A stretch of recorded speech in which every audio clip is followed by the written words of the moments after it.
Hello friends, today on this video right now I'm going to show you how to remove notification sound on Samsung mobile phone. So friends, before we continue this video, do not forget to like the video and subscribe the channel. Okay, so let's start the video.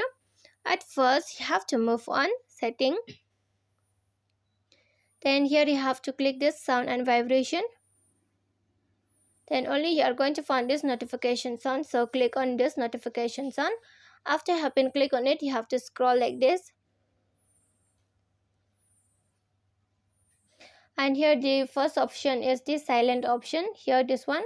So if you want to remove or silent notification, you just click here on this silent option. You have to tap double. Okay, 1 2. Okay, after that this notification sound will be silent. Okay, so friends, if you love the video, do not forget to like the video, share the video and subscribe the channel, and thanks for watching.